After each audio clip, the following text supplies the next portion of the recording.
So, to my city, man, it ain't worth it, boy. Like, it ain't worth it. Like, me being a rapper from my city and Foolio being a rapper from our city, it ain't worth it.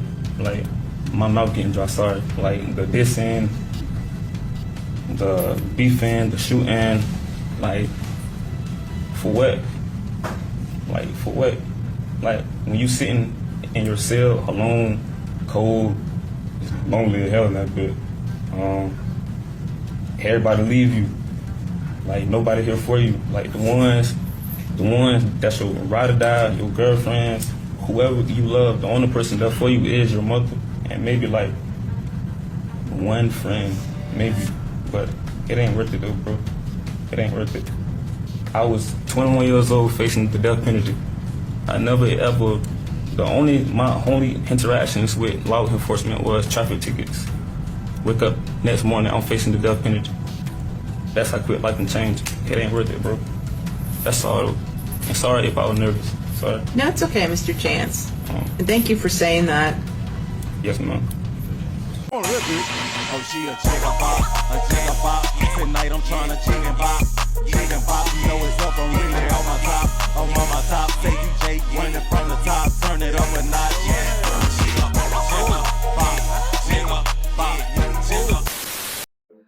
What it is, what it do, what it be like. Welcome back to What the Hell the News, where everything we react to, you gonna be like, what the hell? Nah, man, we back with another video. Hope all is well out there. And today, we reacting to the suspects of Julio Foolio, man. Now, they had their last time. First, I'm gonna say, this gonna be our last time seeing these cats. You feel what I'm saying? Now, they was in courtroom recently, man, saying their last final words, anything they want to say before they get sentenced, before they go up that road. And, you know, man, it's wild, you know, because they had everything to say but the apology to Foolio, man, and his mom, his family or whatever, you know. They said everything but that, man. Sean Gabright wrote a whole goddamn short book or whatever, man, you know, got to talking about biblical stuff, everything but the apology, man. And it's crazy, you feel me? And you wouldn't even hear the judge speak about Foolio as well, and she kind of was like, hey, he got what he deserved, man. Hey, it's gonna trip you out, man. But look, man, we're gonna dive into this clip, bro, because like I say, it's a wild one, bro, and it's amazing how they can't do nothing but accept they lick, man, accept they fate. And these dudes got a long ride, man, and they ain't never getting out. That's the cold part. So, man, to all the young ones, man, y'all watching this, y'all see this, say, peep game, bro. Take heed to this. Take it as a lesson, man. Let's get it. For allowing me the opportunity. I prepared just a little something. I worked kind of thoughtfully on, well, pretty thoughtfully on it, so I just ask that you allow your discretion for me to. Yeah, no, go ahead. Thank you. As long as it's respectful. Yes, ma'am. All right. Here we are, being sentenced for the murder of Charles Jones on the day he was killed 2 years later. Now, some may say this is just a coincidence, but I believe that nothing has been, is, or ever will be left up to chance, and that everything in this world is predestined. And there are many biblical promises of that belief holding true. Jeremiah 1:5 says, before you were formed in the womb, I knew you. Before you were born, I set you apart. Jeremiah 29:11 says, I know the plans I have for you, plans for good and not for disaster. And Romans 8:28 says, we know all things work together for good to those who love God and are called to his purpose. And there are many more just like them. God has full sovereignty over our lives. He chooses our times of peace and prosperity, our times of joy and laughter, but he also chooses our traumas and our tribulations, not to punish and tear us apart, but to strengthen our character and our faith. Everyone wonders how and why I ended up in a situation like this, despite growing up with a loving family, nice home, multiple opportunities, and promising potential. Some act as if is it impossible or unheard of for someone like me to find themselves in a situation like this? But in reality, it is much more common than we think. It has been happening long before today. There is a parable Jesus shared with the world called the prodigal son, a son who had the nice home, loving family, servants. He had his every need catered to. Yet he still chose to take his inheritance and venture off to a far country where he indulged in prodigal living. He soon ran out of money, and a famine had struck the land he was in. And while that would have been enough signs for most to turn back, his eyes still hadn't opened, and he still hadn't come to his senses. Hungry and desperate, he found a job on a farm feeding pigs. And during these times, pigs and what they were fed were deemed as the filthiest, most impure, lowest of the low, and worst of the worst. But he was so hungry and so blind that the food he fed the pigs looked appetizing. That's when he finally came to his senses. He realized that even the servants back home had enough food to spare, yet here he is dying of hunger amongst pigs. After this eye-opening experience, he decided to return home. He was ashamed and planned to go to his father to ask for forgiveness and to become one of his servants because he no longer felt worthy to be called his son.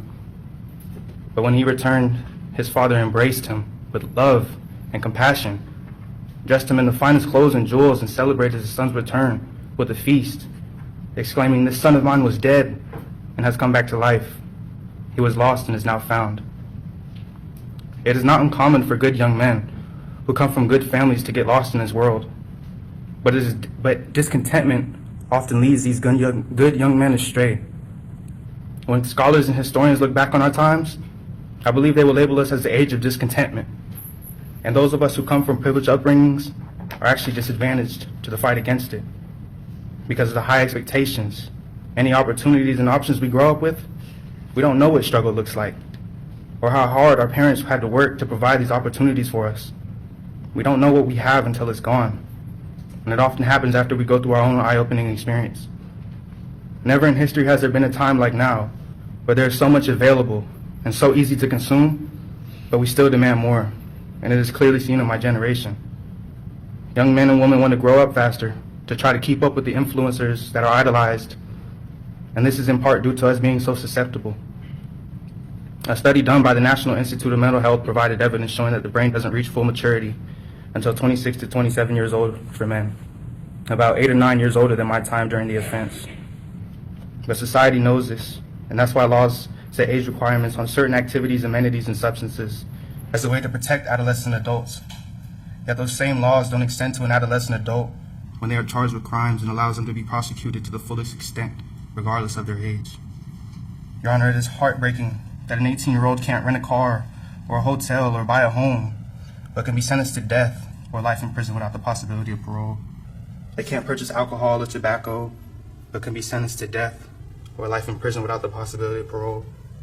They can't work certain jobs or even go on a cruise without a chaperone, but can be sentenced to death without life, or life without prison, in prison without possibility of parole.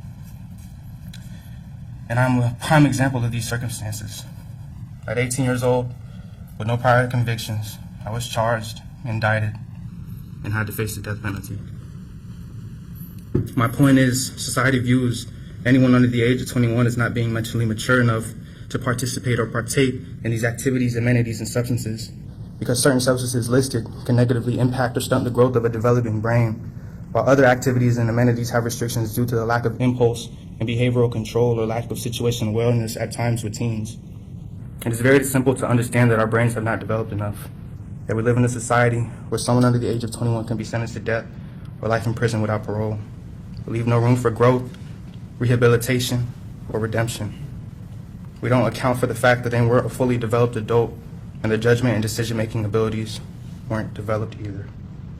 I believe it is cruel for someone under the age of 21 to be sentenced to life without parole or death before they're even old enough to be fully emancipated or to fully comprehend what consequences their actions carry.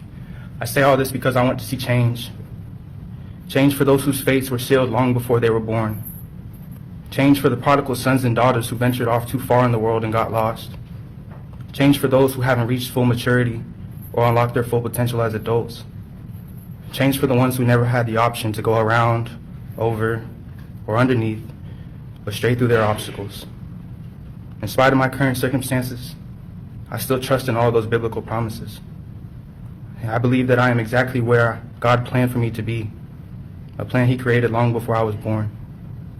It is also my belief that this chapter of my life will propel me to a much greater purpose than what we see here today, because my journey has just begun. Well, yeah, it look different from up here. Okay. To God be the glory all the time, and He'll forever have the last say so in our situation. As I said in my interrogation interview, I'll be judged for it, and I'll forever retain my innocence. And I just want to say to the Gen Z generation, change your life and do something productive with your life. Because in this predicament, it ain't worth it. And like it was said before, this is not my first rodeo down this road, so it's looking like forever, but I forever keep a positive mind state and a positive mindset. But to God be the glory forever. And that's it. I just can't believe that any community, if they're made aware of it, will stand by and put up with that. I mean, it's just tragic. And, you know, Mr. Jones did not deserve to die for what he did or what he drilled, the drill rap videos he made.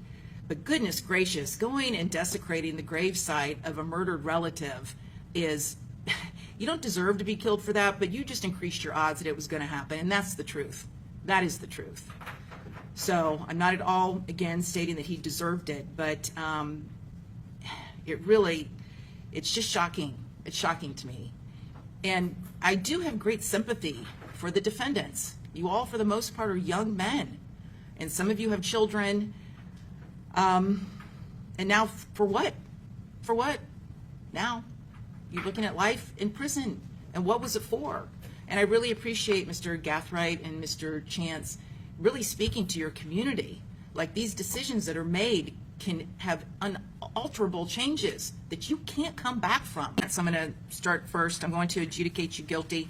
Count 1, sentence you to mandatory life without the possibility of parole. Count 2, I will adjudicate you guilty, sentence you to life to run concurrent with count 1. Mr. Gathright. On count 1, I will adjudicate you guilty, sentence you to life without the possibility of parole. You also have a 20-year minimum mandatory sentence. On count 2, the conspiracy, I will sentence you to 30 years in prison to run concurrent. Count 3, attempted murder in the second degree, I will sentence you to 30 years Florida State Prison with a 20-year minimum mandatory sentence, again to run concurrent with all other counts. On count 4, attempted murder in the second degree, adjudicate you guilty and sentence you to 30 years prison with a 20-year minimum mandatory sentence, again to run concurrent with all other counts. Count 5, adjudicate you guilty, sentence you to 30 years Florida State Prison with a 20-year minimum mandatory sentence, again to run concurrent with all other counts. And on count 6, adjudicate you guilty, sentence you to 5 years Florida State Prison, again to run concurrent. And again, for you and Mr. Chance, giving you credit for all time served. As to Davion Murphy, Mr. Davion Murphy, I will adjudicate you guilty of first-degree premeditated murder, sentence you to life in prison without the possibility of parole, and you will have a 20-year minimum mandatory sentence as part of the life sentence. Count 2, on the conspiracy, adjudicate you guilty, sentence you to life to run concurrent. On the attempted murders, counts 3, 4, and 5, I will adjudicate you guilty of each of those, sentence you to life in prison with a 20-year minimum mandatory sentence on each, again to run concurrent with all of the other counts, and again giving you credit for all time served. And finally, Mr. Rashad Murphy, I will adjudicate you guilty of murder in the first degree, sentence you to life in prison without the possibility of parole, and you will also receive a 20-year minimum mandatory sentence. On count 2, conspiracy, adjudicate you guilty, sentence you to life in prison to run concurrent with count 1.